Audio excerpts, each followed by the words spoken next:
Akashvani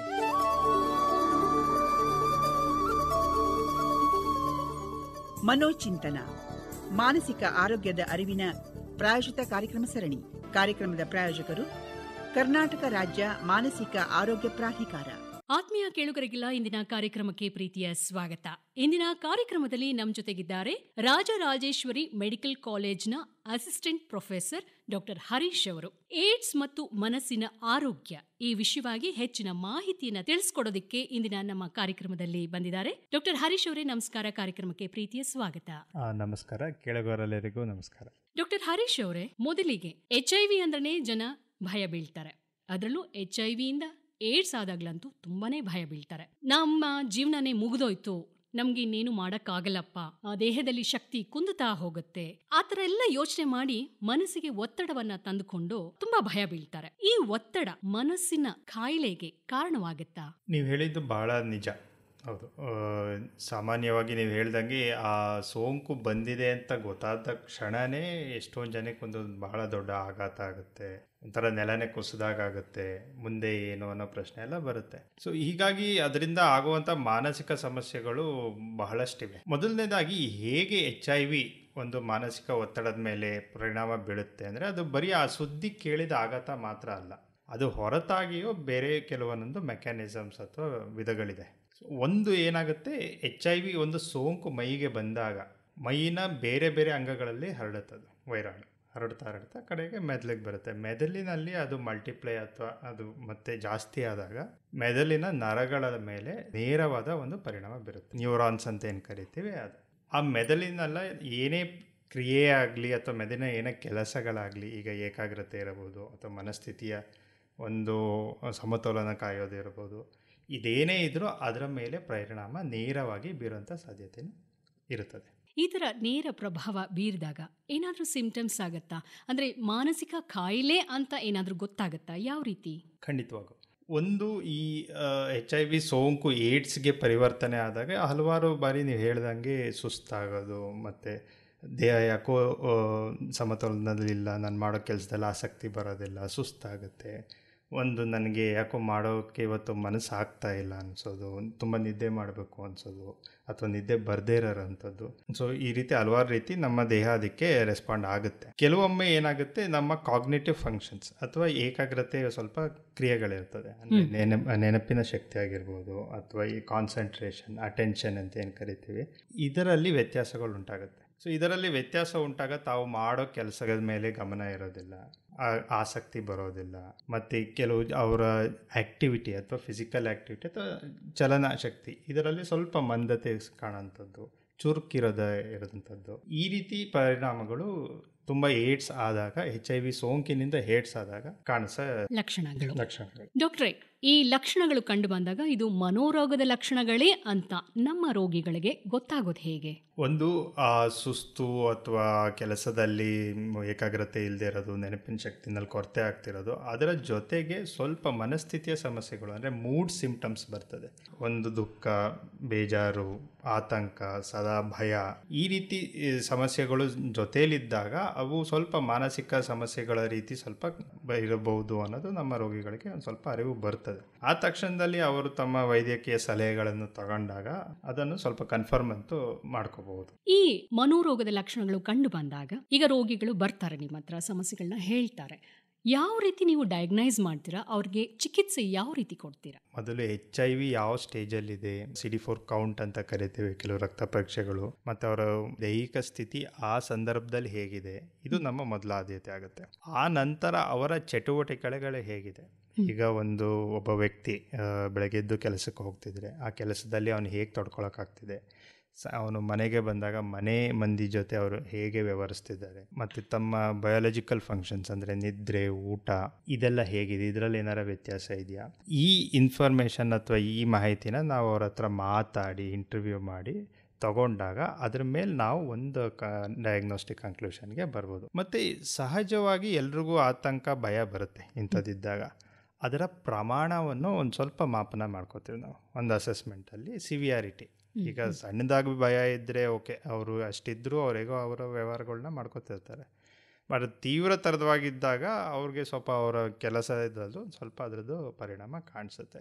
so ಆ severity assessment ಕೂಡ ನಾವು ಕೆಲವು ಕ್ವೆಶನೇರ್ಸ್ ಅಂತ ಕೆಲವು ಸೆಟ್ ಆಫ್ ಕ್ವೆಶನ್ಸ್ ಇರುತ್ತೆ, ಅದನ್ನು ಕೇಳೋದ್ರ ಮೂಲಕ ಆ ಇಂಟರ್ವ್ಯೂ ಮೂಲಕ ನಾವು ತಿಳ್ಕೊತೇವೆ. ಓಕೆ, ರೋಗಿಗಳ ಜೊತೆ ಮಾತಾಡ್ತಾ ನೀವು ಆ ರೋಗಿಗಳಿಗೆ ಯಾವ ರೀತಿ ಯಾವ ತೀವ್ರತೆಯಲ್ಲಿ ಇದೆ ಮನೋಕಾಯಿಲೆ ಅಂತ ನೀವು ಅಸೆಸ್ ಮಾಡ್ತೀರಾ, ಸರಿ. ಆದರೆ ಇದಾದಮೇಲೆ ಚಿಕಿತ್ಸೆ ಏನು ಅವರಿಗೆ? ಯಾಕೆಂದರೆ ಎಲ್ಲ ರೋಗಿಗಳದ್ದು ಅಸೆಸ್ಮೆಂಟು ಒಂದೇ ಥರ ಇರಲ್ಲ, ಹಾಗಾಗಿ ಬೇರೆ ಬೇರೆ ರೀತಿಯಲ್ಲಿ ಚಿಕಿತ್ಸೆಯನ್ನು ಕೊಡಬೇಕಾಗತ್ತೆ. ಸೊ ಚಿಕಿತ್ಸೆ ಮುಂಚೆ ಒಂದು ಮುಖ್ಯ ಆಯಾಮ ಅಂದರೆ ರೋಗದ ಲಕ್ಷಣಗಳಲ್ಲಿ ಯಾವ್ಯಾವ ಥರ ಇದೆ ಅಂತ ಮೇಜರಾಗಿ ನೋಡೋದಾದರೆ 3 ಲಕ್ಷಣಗಳು ಬರ್ತದೆ. ಒಂದು ಬಯೋಲಾಜಿಕಲ್, ಸೈಕಲಾಜಿಕಲ್ ಮತ್ತು ಸೋಷಿಯಲ್. ಬಯೋಲಾಜಿಕಲ್ ಅಂದರೆ ನಾನು ಆವಾಗಲೇ ಹೇಳಿದ್ನಲ್ಲ, ಈ ವೈರಾಣುವಿನ ನೇರ ಪ್ರಭಾವ, ನರಗಳ ಮೇಲೆ ಆಗೋ ನೇರ ಪ್ರಭಾವದಿಂದ ಸ್ವಲ್ಪ ಏಕಾಗ್ರತೆ ಸಮಸ್ಯೆ, ಮರುವಿನ ಸಮಸ್ಯೆ, ಅವೆಲ್ಲ ಅದು ಒಂದು ಬದಿ. ಇನ್ನೊಂದು ಬದಿ ಸೈಕಲಾಜಿಕಲ್ ಅಂದರೆ ನೀವು ಆವಾಗಲೇ ತಿಳಿಸಿದಾಗ ಆಗೋ ಆತಂಕ, ನನಗೆ ಈ ಕಾಯಿಲೆ ಬಂತ, ನಾನು ಎಷ್ಟು ವರ್ಷ ಬದುಕ್ತೀನಿ, ನನ್ನ ಮಗುನ ಯಾರು ನೋಡ್ಕೋತಾರೆ, ನನ್ನ ಹೆಂಡತಿ ಗತಿ ಏನು, ಅಥವಾ ನಮ್ಮ ತಂದೆ ತಾಯಿ ಗತಿ ಏನು, ನನ್ನನ್ನು ಸಮಾಜ ಹೇಗೆ ನೋಡುತ್ತೆ, ಈ ರೀತಿ ಯೋಚನೆ ಕ್ರಿಯೆಗಳಿಂದ ತಮ್ಮನ್ನು ತಾವು ಆತಂಕಕ್ಕೆ, ದುಃಖಕ್ಕೆ ದುಡ್ಕೋತಾರೆ. ಸೊ ಆ ಯೋಚನೆ ಕ್ರಿಯೆಯಲ್ಲಿ ಒಂದು ಸ್ವಲ್ಪ ನಾವು ಒಂಚೂರು ಇಂಟರ್ವ್ಯೂನ್ ಆಗಬೇಕು, ಅದು ಸೈಕಾಲಜಿಕಲ್ ಆಸ್ಪೆಕ್ಟ್. ಇನ್ನು 3ನೇದು ಸೋಷಿಯಲ್ ಆಸ್ಪೆಕ್ಟ್ಸ್ ಅಂದರೆ ಅವ್ರಿಗೆ ಚಿಕಿತ್ಸಾ ವೆಚ್ಚ ಇರುತ್ತೆ, ಅದನ್ನು ಬರ್ಸೋದು ಯಾರು, ನನಗೆ ಕೆಲಸ ಕಾರ್ಯ ನಾನು ಹೋಗಬೇಕು ಮಾಡಬೇಕು, ನಾನು ರಜೆ ತೊಗೊಂಡು ಆಸ್ಪತ್ರೆಗೆ ಹೋದರೆ ಅವರು ನನಗೆ ಸಂಬಳ ಕೊಡ್ತಾರಾ, ಮತ್ತು ನನ್ನ ಅಕ್ಕಪಕ್ಕ ಇರೋ ಕೊಲೀಗ್ಸ್ ಆಗಲಿ ಅಥವಾ ರಿಲೇಟಿವ್ಸ್ ಆಗಲಿ ಸಂಬಂಧಿಕರು ಹೇಗೆ ನನ್ನನ್ನು ನೋಡ್ತಾರೆ ಅನ್ನೋ ಆತಂಕ. ಈ 3 ಮೇಜರ್ ಕ್ಯಾಟಗರಿ ಏನಿದೆ ಸಿಮ್ಟಮ್ಸ್ದು, ಇದನ್ನು 3 ಓವರಾಲ್ ನೋಡಿಬಿಟ್ಟು ಅವ್ರಿಗೆ ಸೂಕ್ತವಾದ ಟ್ರೀಟ್ಮೆಂಟ್ ಕೊಡ್ತೀವಿ. ಈಗ ಜಾಸ್ತಿ ಬಯೋಲಾಜಿಕಲ್ ಏರಿಯಾದಲ್ಲಿ ಅವ್ರಿಗೆ ಸಮಸ್ಯೆ ಇದ್ದಾಗ ಕೆಲವು ಔಷಧಿ ಮಾತ್ರೆ, ಕೆಲವು ಡಿಪ್ರೆಷನ್ಗೆ ತಕ್ಕನಾದಂಥ ಮಾತ್ರೆ, ಆ್ಯಂಗ್ಸೈಟಿಗೆ ತಕ್ಕನಾದಂಥ ಮಾತ್ರೆಗಳು, ಔಷಧಿಗಳು ನಾವು ಆ್ಯಸ್ ಎ ಸೈಕ್ಯಾಟ್ರಿಸ್ಟ್ ಅಥವಾ ಮನೋಶಾಸ್ತ್ರಜ್ಞರಾಗಿ ಕೊಡ್ತೇವೆ. ಈ ಸೈಕಲಾಜಿಕಲ್ ಅಥವಾ ಈ ನಾನು ಯೋಚನೆ ಕ್ರಿಯೆಯಿಂದ ನನಗೆ ಬರುವಂಥ ಆತಂಕ ಆಗಲಿ, ಭಯ ಆಗಲಿ, ಗಾಬರಿ ಆಗಲಿ, ಅದಿದ್ದಾಗ ನಾವು ಆ ಯೋಚನೆ ಕ್ರಿಯೆನ ಅವರು ಮಾಡಿಫೈ ಅಥವಾ ಬದಲಾವಣೆ ಹೇಗೆ ಮಾಡಬಹುದು ಅನ್ನೋದಕ್ಕೆ ಕೆಲವು ಸ್ಟ್ರಾಟಜಿಗಳು ಅಥವಾ ಟೆಕ್ನಿಕ್ಗಳನ್ನು ಪಾಠ ಮಾಡಿಸ್ತೇವೆ. 1-2 ಉದಾಹರಣೆ ಕೊಡೋದಾದರೆ ಈ ಡಿಸ್ಟ್ರಾಕ್ಷನ್ ಟೆಕ್ನಿಕ್ ಅಂತ ಬರುತ್ತೆ, ಸೆಲ್ಫ್ ಸೂದಿಂಗ್ ಟೆಕ್ನಿಕ್ಸ್ ಅಂತ ಬರ್ತದೆ. ಸೊ ಇದನ್ನು ಉಪಯೋಗಿಸ್ತಾ ಆ ಯೋಚನೆ ಕ್ರಿಯೆನ ಸ್ವಲ್ಪ ಬದಲಾವಣೆ ಮಾಡಿಕೊಂಡು ಪ್ರಾಕ್ಟೀಸ್ ಮಾಡ್ಕೋತಾ ಸ್ವಲ್ಪ ಆ ಆತಂಕದಿಂದ ಒಂಚೂರು ಆಚೆ ಬರಲಿಕ್ಕೆ ಸಹಾಯ ಆಗುತ್ತೆ. 3ನೇದು ಈ ಸಾಮಾಜಿಕ ಸಮಸ್ಯೆಗಳಿದ್ದಾಗ ನಾವು ನಮ್ಮ ಸೈಕ್ಯಾಟ್ರಿಕ್ ಡಿಪಾರ್ಟ್ಮೆಂಟ್ಗೆ ಹೊಂದಿಕೊಂಡಿರೋಂಗೆ ಒಬ್ಬರು ಸೈಕ್ಯಾಟ್ರಿಕ್ ಸೋಷಿಯಲ್ ವರ್ಕರ್ ಅಥವಾ ಮೆಡಿಕಲ್ ಸೋಷಿಯಲ್ ವರ್ಕರ್ ಅಂತ ಇರ್ತಾರೆ. ಸೊ ಅವರ ಸಹಾಯದೊಂದಿಗೆ, ಕೆಲವು NGOಗಳ ಸಹಾಯದೊಂದಿಗೆ ಅವ್ರಿಗೆ ಏನೇನು ಸಹಾಯ ಮಾಡೋಕ್ಕಾಗತ್ತೆ ಸಾಮಾಜಿಕವಾಗಿ, ಅವ್ರಿಗೆ ಈಗ ಒಂದು ಕೆಲಸದಲ್ಲಿ ಏನಾರು ಅವರು ಒಂದು ಸ್ವಲ್ಪ ಸಹಾಯ ಬೇಕಾ, ಅಥವಾ ಎಷ್ಟೊಂದು ಗೌರ್ಮೆಂಟ್ ಸ್ಕೀಮ್ಗಳಿದೆ ಅದ್ರ ಬಗ್ಗೆ ಮಾಹಿತಿ ಇರೋದಿಲ್ಲ, ಸೊ ಆ ಮಾಹಿತಿ ನೀಡೋದು, ಸೊ ಇವೆಲ್ಲ ಕಾರ್ಯಗಳು ಅವ್ರ ಕಡೆಯಿಂದ ಆಗ್ತವೆ. ಸೊ ಇದು ಒಂದು ಓವರ್ವ್ಯೂ ಕೊಡೋದಾದರೆ ಈ ರೀತಿ ನಾವು ಒಂದು ಟ್ರೀಟ್ಮೆಂಟ್ನ ಅಪ್ರೋಚ್ ಮಾಡ್ತೇವೆ. ಓಕೆ, ನೀವು ಹೇಳಿದ್ರಿ ಬಯೋಲಾಜಿಕಲ್, ಸೈಕಲಾಜಿಕಲ್, ಸೋಷಿಯಲ್ ಅಂತ. ಈ 3 ವಿಧದಲ್ಲೂ 3 ಥರ ಒಂದು ವಿಭಾಗ ಮಾಡಿಕೊಂಡು ಅದಕ್ಕೆ ತಕ್ಕ ಹಾಗೆ ಚಿಕಿತ್ಸೆಯನ್ನು ಕೊಡ್ತೀವಿ ಅಂತ ಹೇಳಿದ್ರಿ, ಅದು ಸರಿ. ಇದು 3ರಲ್ಲೂ ಏನಾದರೂ ಥೆರಪಿ ಅಥವಾ ಅಂದರೆ ಕಂಟಿನ್ಯೂಸ್ ಆಗಿ ಅವರು ವಿಸಿಟ್ ಕೊಡಬೇಕು ಅಥವಾ ಒಂದೇ ಸರಿಗೆ ಇದು ಸರಿ ಹೋಗಬಹುದು? ನೀವು ಹೇಳಿದ್ರಿ ಡಿಪ್ರೆಷನ್ಗೆ ಮಾತ್ರೆ ಕೊಡ್ತೀವಿ ಅಂತ ಹೇಳಿ, ಮಾತ್ರೆ ಎಂತೆಷ್ಟು ದಿನದವರೆಗೂ ಅಂತ ಹೇಳಿರ್ತೀರಾ, ಅದಾದಮೇಲೆ ಮತ್ತೆ ಅವರು ಬರಬೇಕಾಗತ್ತಾ? ಮತ್ತೆ ಬಂದ ಮೇಲೆ ಇದನ್ನು ಮತ್ತೆ ಇನ್ನೊಂದು ಸರಿ ನೀವು ಯಾವ ರೀತಿ ನೋಡ್ತೀರಾ? ಒಂದು HIV ಏಡ್ಸ್ ಅಂದರೆ ಅದು ಲೈಫ್ ಲಾಂಗ್ ಇರುವಂಥ ಸಮಸ್ಯೆ ಅಥವಾ ಕಾಯಿಲೆ. ಸೊ ಹಾಗಂತ ಹೆದರ್ಕೋಬೇಕಾಗಿಲ್ಲ, ಲೈಫ್ ಲಾಂಗ್ ನಾವು ಅದಕ್ಕೆ ಈಗ ಒಬ್ಬರಿಗೆ ಶುಗರ್ ಬಂತು, ಹೈಪರ್ ಟೆನ್ಷನ್ ಬಂತು, ಅದು ಲೈಫ್ ಲಾಂಗ್ ಇದ್ದಂಥ ತಮ್ಮ ಜೀವನಾವಧಿವರೆಗೂ ಅದು ಇರುತ್ತೆ. ಸೊ ಅದಿದ್ದಾಗ ಅದಕ್ಕೇನು ಅವ್ರು ಉಪಶಮನ ಮಾಡ್ಕೋಬೇಕು, ಒಂದು ಸ್ವಲ್ಪ ಟ್ರೀಟ್ಮೆಂಟ್ ತೊಗೋಬೇಕು, ಅದನ್ನು ತೊಗೋಬೇಕು. ಅದೇ ರೀತಿ HIV ಆಗಿ ತಗೋತಿರೋ ಔಷಧಿ ಮಾತ್ರೆಗಳ ಹೊರತಾಗಿ HIV ಆಗುವಂಥ ಬೇರೆ ಸಮಸ್ಯೆಗಳು, ನಾನೀಗ ಉದಾಹರಣೆಗೆ ನಾವು ಇವತ್ತು ಮಾನಸಿಕ ಸಮಸ್ಯೆಗಳ ಬಗ್ಗೆ ಮಾತಾಡ್ತಿದ್ದೀವಿ. ಸೊ ನೀವು ಕೇಳಿದ್ರಿ, ಈಗ ಅದು ತೀರ ಸಮಸ್ಯೆ ಇರುತ್ತೆ, ನೀವು ಒಂದು ಟ್ರೀಟ್ಮೆಂಟ್ ಶುರು ಮಾಡ್ತೀರಾ, ಬಟ್ ಎಷ್ಟು ದಿನ ಹೋಗುತ್ತೆ, ಎಷ್ಟು ದಿನ ನಡೆಯುತ್ತೆ ಅಂತ. ಸಾಕಷ್ಟು ಬಾರಿ ಅದು ಆ ಒಂದು ರೋಗ HIV ಬರೋಕ್ಕಿಂತ ಮುಂಚೆ ಅವರ ಫಂಕ್ಷನಿಂಗ್ ಅಥವಾ ಅವರ ಪರ್ಸ್ನಾಲಿಟಿ ಹೇಗಿತ್ತು, ಅವರು ತುಂಬ ಅಂಜಿಕೆ ಇರುವಂಥ ವ್ಯಕ್ತಿತ್ವ ಹೊಂದಿದ್ರೆ ಅಥವಾ ತುಂಬ ಆತಂಕದ ವ್ಯಕ್ತಿತ್ವ ಹೊಂದಿದ್ರೆ ಅಂಥವ್ರಿಗೆ ಟ್ರೀಟ್ಮೆಂಟ್ ಸ್ವಲ್ಪ ತುಂಬ ದಿನ ನಡೆಯುತ್ತೆ. ಅಂದರೆ ಚಿಕಿತ್ಸೆ ವ್ಯಕ್ತಿತ್ವದ ಮೇಲೂ ಅವಲಂಬಿತವಾಗಿರುತ್ತೆ. ಹೌದು, ನಾವು ಅದನ್ನು ಪ್ರೀಮಾರ್ಬಿಡ್ ಫಂಕ್ಷನಿಂಗ್ ಅಂತ ಕರಿತೀವಿ. ಅಂದರೆ ಆ ರೋಗ ಬರೋಕ್ಕಿಂತ ಮೊದಲು ಅವರ ಚಟುವಟಿಕೆ ಆಗಲಿ ಫಂಕ್ಷನಿಂಗ್ ಹೇಗಿದೆ ಅನ್ನೋದ್ರ ಮೇಲೆ ಸಾಕಷ್ಟು ಪ್ರಭಾವ ನಂತರದ ಚಿಕಿತ್ಸೆ ಬೀಳುತ್ತೆ.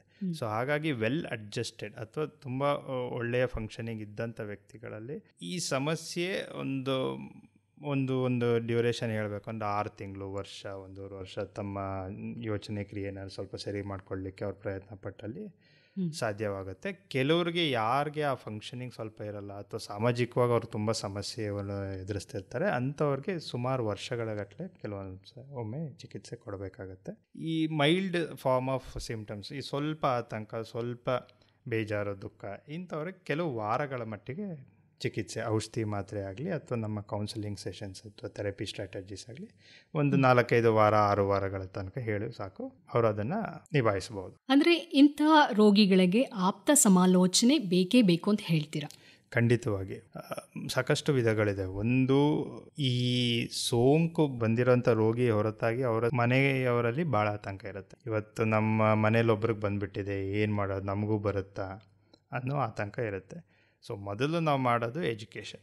ಸೊ ಆ ರೋಗದ ಲಕ್ಷಣ ಏನು, ಅದು ಹರಡುವಿಕೆ ಹೇಗೆ, ಸೊ ಅದರ ಬಗ್ಗೆ ನಾವು ಒಂದು ಸ್ವಲ್ಪ ಅವ್ರಿಗೆ ಮಾಹಿತಿ ಕೊಡಲೇಬೇಕು. ಅದು ಮಾಡುವಂಥ ಫಸ್ಟ್ ಸ್ಟೆಪ್ ಆಫ್ ಟ್ರೀಟ್ಮೆಂಟ್. ಅಂದರೆ ರೋಗಿಗೆ ಮತ್ತು ರೋಗಿಗಳ ಕುಟುಂಬದವರಿಗೆ, ಯಾರು ಅವ್ರನ್ನ ನೋಡ್ಕೋತಾರೆ ಹತ್ತಿರದಿಂದ ಅಂಥವ್ರಿಗೆ ನಾವು ಸ್ವಲ್ಪ ಮಾಹಿತಿನ ಕೊಡಬೇಕಾಗುತ್ತೆ. ಒಂದು, HIV ರೋಗದ ಬಗ್ಗೆ, ಈ HIV ಇಂದ ಆಗ್ತಿರೋಂಥ ಮಾನಸಿಕ ಸಮಸ್ಯೆಗಳು, ಅವ್ರಿಗೆ ಮಾನಸಿಕ ವ್ಯಾಧಿ ಏನಾಗ್ತಿದೆ ಅದ್ರ ಬಗ್ಗೆನೂ ಅವ್ರಿಗೆ ಒಂದು ಸ್ವಲ್ಪ ಮಾಹಿತಿ ಕೊಡಬೇಕು. ಓಕೆ, ಇದು ಎಷ್ಟೊಂದು ಜನಕ್ಕೆ ಈಗ ನನಗೆ ದುಃಖ ಆಗ್ತಿದೆ, ಬೇಜಾರಾಗ್ತಿದೆ, ಕೆಲಸಕ್ಕೆ ಹೋಗೋಕ್ಕಾಗ್ತಿಲ್ಲ ಅಂದರೆ ನನಗೆ ಡಿಪ್ರೆಷನ್ ಅಂತ ಅರಿವೇ ಇರೋದಿಲ್ಲ.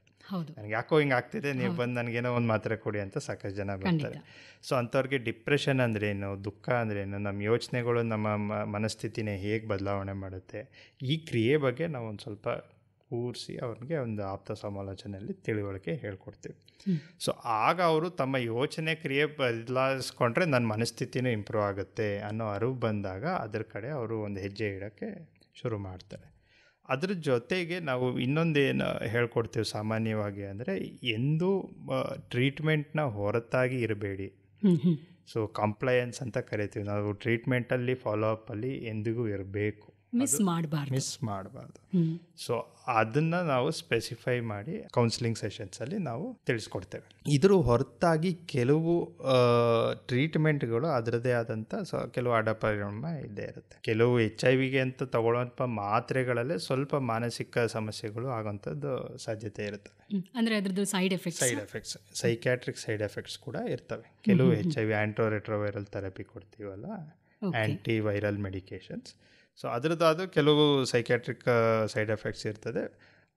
ಇದ್ದಲ್ಲಿ ಅದಕ್ಕೆ ನೋಡಿ, ಅದಕ್ಕೆ ಬೇರೆ ಆಲ್ಟರ್ನೇಟಿವ್ ಮೆಡಿಸಿನ್ಸ್ ಏನಾರು ಇದೆಯಾ ನೋಡಿ ಒಂದು ಸ್ವಲ್ಪ ಅದ್ರ ಕಡೆಯೂ ನಾವು ಕೊಡ್ತೀವಿ. ಸೊ ಅವ್ರಿಗೆ ಅದ್ರ ಬಗ್ಗೆನೂ ಮಾಹಿತಿ ಕೊಟ್ಟಿರ್ತೀವಿ. ಯಾಕಂದರೆ ಅವ್ರು ಮುಂಚೆನೇ ತಿಳಿದಿಟ್ಕೊಂಡು ಆ ಥರದ್ದು ಏನಾರು ಸಿಂಪ್ಟಮ್ಸ್ ಬರ್ತಾ ಇದ್ದರೆ ಅವರು ಒಂದು ಮುನ್ನೆಚ್ಚರಿಕೆಯಿಂದ ಇದ್ದು ನಮಗೆ ತಕ್ಷಣ ಬಂದು ತಿಳಿಸ್ಲಿಕ್ಕೆ. ಆದರೆ HIV ಏಡ್ಸ್ಗೆ ಕೊಡುವಂಥ ಮಾತ್ರೆ ಯಾರು ವೈದ್ಯರು ಇರ್ತಾರೆ ಅವ್ರು ಇದನ್ನು ತಿಳಿಸಿರ್ತಾರೆ. ಸಾಕಷ್ಟು ಬಾರಿ ಆ ಒಂದು ART ಸೆಂಟರ್ಸ್ ಅಂತ ಏನು ಕರಿತೀವಿ, ಅಲ್ಲಿ ಕೌನ್ಸಿಲರ್ಸ್ ಯಾರು ಇರ್ತಾರೆ ಅವ್ರಿಗೆ ಇದು ಟ್ರೈನಿಂಗ್ ಎಲ್ಲ ಆಗಿರುತ್ತೆ. ಸೊ ಅವರು ತಿಳಿಸ್ತಾರೆ. ಆಮೇಲೆ ಈ ಪ್ರಮಾಣ ಏನು ಸೈಡ್ ಎಫೆಕ್ಟ್ಸ್ ಆಗುತ್ತಲ್ಲ, ತಗೊಂಡವ್ರು ಎಲ್ಲರಿಗೂ ಆಗಲ್ಲ, ಬಹಳ ಕಡಿಮೆ ಪರ್ಸೆಂಟೇಜ್. ಡಾಕ್ಟ್ರೆ, ಕೊನೆಯದಾಗಿ ನಿಮ್ಮ ಸಂದೇಶ ನಮ್ಮ ಕೇಳುಗರಿಗೆ. ಒಬ್ಬ HIV ರೋಗಿ ಸೋಂಕು ದೃಢಪಡುತ್ತೆ, ಅವರು ಬೇರೆಯವರಂತೆ ಒಂದು ಸಾಮಾನ್ಯರ ಜೀವನವಾಗಿ ಒಂದು 70-75 ವರ್ಷದ ತನಕ ಬದುಕುವಂಥ ಸಾಧ್ಯತೆಗಳು ಬಹಳಷ್ಟಿದೆ. ಸೊ ಹಾಗಾಗಿ ಯಾರು ಆತಂಕ ಭಯ ಪಡಬಾರ್ದು. ನಮ್ಮ ART ಸೆಂಟ್ರಲ್ಲಿ ಕೌನ್ಸಿಲರ್ಸ್ ಇರ್ತದೆ, ಜೊತೆಗೆ ಅವರ ಜೊತೆಗೆ ಒಂದು ಅಸೋಸಿಯೇಟೆಡ್ ಒಂದು ಸೈಕ್ಯಾಟ್ರಿಸ್ಟ್ ಅಥವಾ ಸೈಕ್ಯಾಟ್ರಿಕ್ ಡಿಪಾರ್ಟ್ಮೆಂಟ್ ಪ್ರತಿ ಜಿಲ್ಲಾಸ್ಪತ್ರೆಯಲ್ಲಿ ಅಥವಾ ಮೆಡಿಕಲ್ ಕಾಲೇಜ್ಗಳಲ್ಲಿ ಇದ್ದೇ ಇರುತ್ತೆ. ಸೊ ಅವರ ಬಳಿ ಎಂದಾದರೂ ಬಂದು ನೀವು ನಿಮ್ಮ ಸಮಸ್ಯೆಗಳ ಹೇಳ್ಕೊಂಡಲ್ಲಿ ಅದಕ್ಕೆ ಖಂಡಿತವಾಗಿ ಪರಿಹಾರ ಸಿಗುತ್ತೆ. ಥ್ಯಾಂಕ್ ಯು ಡಾಕ್ಟ್ರೇ. ಇಷ್ಟೊತ್ತವರೆಗೂ ನಮ್ಮ HIV ಏಡ್ಸ್ ಮತ್ತು ಅವರ ಮಾನಸಿಕ ಆರೋಗ್ಯ ಈ ವಿಷಯವಾಗಿ ಸಾಕಷ್ಟು ಮಾಹಿತಿಯನ್ನು ತಿಳಿಸ್ಕೊಟ್ರಿ. ಧನ್ಯವಾದಗಳು ಡಾಕ್ಟ್ರೇ. ನಮಸ್ಕಾರ. ಮನೋಚಿಂತನ ಕಾರ್ಯಕ್ರಮದಲ್ಲಿ ಭಾಗವಹಿಸಿದ್ದವರು ಬೆಂಗಳೂರಿನ ರಾಜರಾಜೇಶ್ವರಿ ವೈದ್ಯಕೀಯ ಕಾಲೇಜಿನ ಅಸಿಸ್ಟೆಂಟ್ ಪ್ರೊಫೆಸರ್ ಡಾಕ್ಟರ್ ಹರೀಶ್ ಅವರು. ಇವರೊಂದಿಗೆ ನಿರ್ಮಲಾ ಎಸ್. ಈ ಕಾರ್ಯಕ್ರಮದ ಪ್ರಾಯೋಜಕರು ಕರ್ನಾಟಕ ರಾಜ್ಯ ಮಾನಸಿಕ ಆರೋಗ್ಯ ಪ್ರಾಧಿಕಾರ. ರಾಜ್ಯವ್ಯಾಪಿ ಪ್ರಸಾರವಾದ ಈ ಕಾರ್ಯಕ್ರಮ ಬೆಂಗಳೂರು ಆಕಾಶವಾಣಿ ಕೇಂದ್ರದ ಕೊಡುಗೆ.